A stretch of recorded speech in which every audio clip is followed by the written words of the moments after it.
Affordable housing is that cool buzzword that everybody's talking about. Everybody needs it. We have to have it. Prices are so high. Let's all get together and make it happen. But unfortunately, they really can't even define what affordable housing is. They throw around things like duplexes and fourplexes, apartments and cozy condos, but they're priced so people can afford them and still be able to buy tacos and a latte because they deserve that. But people proposing this as their election campaign, kind of you look at it, all right, what are they, superheroes going to sweep in and this magically is going to happen? They're going to make this community more vibrant, that everybody's going to be happy, they're ensuring no one is left behind, and everyone can equally enjoy the American dream. But are political dreams like this, are they real or are they horse? If you look up affordable housing and all the different definitions, it varies, of course, by the country, by the area, by the towns. The overall thing is, okay, it's houses that people can afford. All right, well, you can't really use the same word affordable in the definition of affordable housing, but overall, somewhere around 30% to 60% of a person's income can't be used for actual homes. Now, depending on exactly where you're at, that depends on not only the rent and the mortgage, but also the amount for maintenance and taxes and all the other things that go into owning a house. Okay, so let's just start with that basics. And I'm looking at it like, all right, well, why don't we have enough affordable houses? What changed? Look at everything going on in the world and with builders, okay? And if you're a builder out there, I want your attention on this one because I'm kind of curious how this is going to work. And I've talked to a few, and of course, they tell me it won't work. All right, well, let's throw it out there. Let's see if it will work. So what I'm looking at, drive down your local area, whatever you're from, and if you see a new development going in, what's on the signs? It's something around, 2,500 to 3,000 square feet, priced under this amount, and they think it's great. Okay, my issue with this is the money that goes into developing a property. Okay, why can't we bring back the smaller homes, the 800 to 1,000 square foot homes? The homes that were built basically by people, by themselves, by their own two hands, building up before building codes and all that. Don't go crazy on me, but then you got World War II. And you kind of came in here with the baby boomer generation and all the houses that were being built in. And we'll get to that. We'll start talking about Levittown and Sun Cities and Del Webb. And you look at why are they not selling? Why are they not building those? And of course, the dollar per square foot to build, the land values, all the different codes. What kind of what goes into actually building a development? Now, for all intents and purposes, I've actually developed a few houses myself from the ground up. I've flipped homes too. So I know a little bit what I'm talking about, not on the whole range of building, thousands of homes or even 10 or 15 homes. I built 4. But at the same time, I know how much it cost. I mean, I had to put $50,000 in just for a fire hydrant so I could put that in because it didn't have it. There was a whole neighborhood. I was in the middle of a neighborhood, but they didn't have a fire hydrant. And one of the stipulations was because I was building these 4 homes, I had to put $50,000 in for a fire hydrant. Well, it's not even there. Well, why do I got to do it? But I had to pay for it, and I paid for it. So what did I do? I just added that to the tack on to the cost to sell the home divided by 4. All right, so that was my experience. But I'm looking at it like, okay, why don't, kids these days growing up, they want what their parents have. And typically the parents, if you do it right and all that, you got a decently large home. I mean, you hear all the stories about, 5 kids and, a 2-bedroom apartment or whatever else. Okay, those are a little bit on the fringe, let's say. But kids these days, they don't understand just like having a home or a small area. It's pretty much all you need, and it's a starter home. It's not something you're going to do. It's if you understand the order of life as you buy the starter home, you get established, you get some money behind you, maybe you have a kid, then you get to the next house and the next house, and then you sell that house, and then you move it on all the equity you have in that house onto the next house, and you continue building your income, your fortune, your real estate portfolio. I don't see that happening now.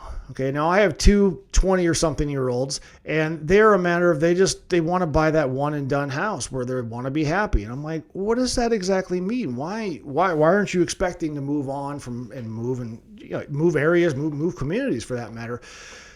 And I think that's the generation that we're looking at, and if you're an investment person, you buy a house for 2 years and you buy it with the stipulations of the tax benefits for owning a house for 2 years. Then you sell it after year 2, you buy it and move on to the next bigger house for 2 years and build, or keep it and rent it out to somebody else. So, all right. So looking at this whole thing, it's like, all right, why can't we build homes for 800 to 1,000 square feet? And this is my proposal. Write this down. If someone else does this, you can credit me and just say you're a good guy, you were smart. But why can't we build basic homes, 800 to 1,000 square feet, all rounded, actually not even rounded, 90-degree corners, square boxes, simple cabinetry, simple everything, throw it up, call it a day. You sell those houses. Now, the cool thing about it is you can actually make it where you can add on later on, but you don't have to add the stupid things. I mean, you don't have to add gutters. You don't have to put your electric box in your garage so you can charge your Tesla.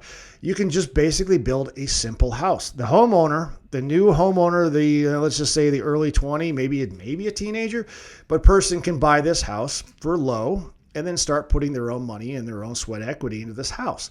And they can build on. So if you're just a box at this point, it's just a box, and you want to build say a garage or another wing, you can add it. You actually have to leave the openings for it and the availability to add it.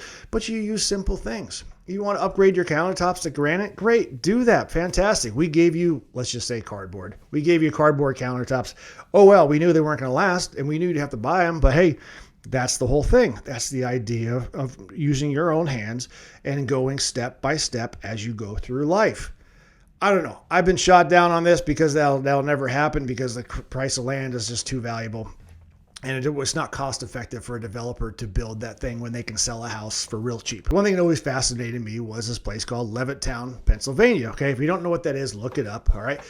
It was a land purchase in 1951. It was a planned development, okay? 10 square miles, 6,400 acres. And the Levitts, their brothers, came in here and said, all right, we are going to build homes. And they had 6 typical homes, basic homes. They're all kind of laid out, row by row by row, the streets and all that stuff. It's pretty interesting how they did it all. They were at their peak. They were finishing a home every 16 minutes. You believe that every 60 minutes they were finishing a home. So they completed their whole thing in 1958. They built 17,311 homes. The population right now is 53,000 people in this town alone. Now it's unincorporated, so I throw the word town and just don't eat on me on that one. But it's about, I think it was 16 to 20 miles, depending where you're at, from Philadelphia. Okay, so Pennsylvania. And look at this as a modern marvel of what can be accomplished if someone has enough willpower to go and do it. Now, when I was living in California, I had an office next to a place called Sun City. It was a Del Webb community, DELWEBB. It was a 55 and older community when Del Webb's, well, it still is, but when he built it, well, of course, as soon as he built that, all around that area, everybody did the development around it. So they were able to capitalize on all the people that were 55 and older and all the money that were moving to the area. But Del Webb, Sun Cities, you can look, they're all over the country. Look at all the developments that they've made, all for 55 plus. So my question is, where are we building new towns? Right now, I'm following the Starbase. If you haven't seen that in Texas, Elon Musk and SpaceX. That's interesting. The funny thing, the population still lists as 500 people in this town. Okay, what's that going to be in 5 years when actually SpaceX continues, it builds there? Also, too, there's a thing called Epic City in Texas. It's going to be Islamic area. So look that up. This is what we talk about, Levittown versus this. This can be 1,000 units, so 1,000 homes on 402 acres. Obviously a lot smaller than Levittown, but it's strictly going to be for Islamic reasons, all built around a mosque. Okay. And then I look at other ways to build houses and towns, basically start new towns. I think that's what we need to start doing. The metropolitan areas, they can build only so far. At a certain point, you just don't want to live there. So you have the urban sprawl that goes outside of that. And you're like, all right, what's next? What's going to happen? And I think we just now are starting to find areas and just start continuously building homes. And what will we build homes based on? I mean, we got Epic City, which is basically a religious-based city, town. I mean, again, I'm throwing the word town, city, you call it what you want, municipality, I'm just area, whatever, unincorporated. So just bear with me on that one. But can you make it religious-based? Now, a few of these others, including Levittown, it was basically race-based. They wouldn't allow anybody but white people to move there. Okay. Not a good thing. No, I'm not for it at all, but I'm just saying that's what they built it for. Also, I'm wondering, can you build an age-based thing like Del Webb? Del Webb's 55 and older. Okay, well, can you build a, 20 to 40-year-old area, a bunch of singles hanging out, or at least a bunch of new families that move into this area? Like you have to have 1 or 2 kids to move into this area. I mean, wouldn't that be great for home health care and all that stuff, or child care, and you're all kind of in the same boat. You're all in the same age. You got the same interests. Wouldn't that be fun? I'm thinking military zones as well. I mean, think of all the military personnel out there, active and retired. You retire and you get to, if you're active or if you're retired military, you get to move in this area. Would that help with suicide prevention for our military? I mean, if they're all around each other, able to help each other and get together on Friday and Saturday night and do all these great things. Also, too, farming and co-op and things. I mean, if you're this kind of farmer and you want to pair up with this kind of farmer and you all build houses, you all farm your one crop that you have and you kind of move on from there. I mean, there's a lot of different ways you could build based cities on these different interests that you would have. So I look at it like, okay, let's find a solution for these different scenarios. And then I'm wondering now in today's world, 2025, illegal alien homes. What is going to happen with them? Now you can say, oh, well, they don't own houses. Maybe they do. I don't know. But I mean, like illegal aliens coming in or leaving the area, I should say, picking up by ICE. Okay. Now, good or bad, don't get on that. This is not the video for that. I got other videos for that. Check those out. But talking about it like supply and demand, simple supply and demand. You take away the supply, or technically you're adding the supply to this area. What's going to happen with all the illegal aliens leaving? Whether they're self-deporting or what. So that could be an interesting development. One thing I did see with builders right now, they're building these larger homes.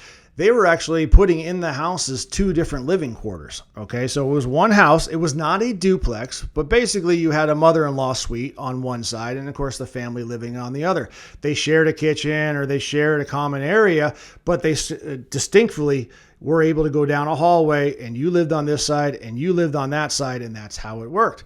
Okay, I thought that was pretty cool. I'm trying to see if it's catching on, but you see a lot more people getting together as families or multi-generational families moving into the same house, sharing all the costs. Hey, is that something we could incorporate as well? It's better than possibly a duplex, but at the same time, will it take off? Will the consumer want that? That's the question. And if you're following the fires in Los Angeles, the ones in Altadena and the Pacific Palisades, not to mention Malibu, but all the other areas, but I mean, if you understand, 40,000 acres were torched. Okay. Unbelievable.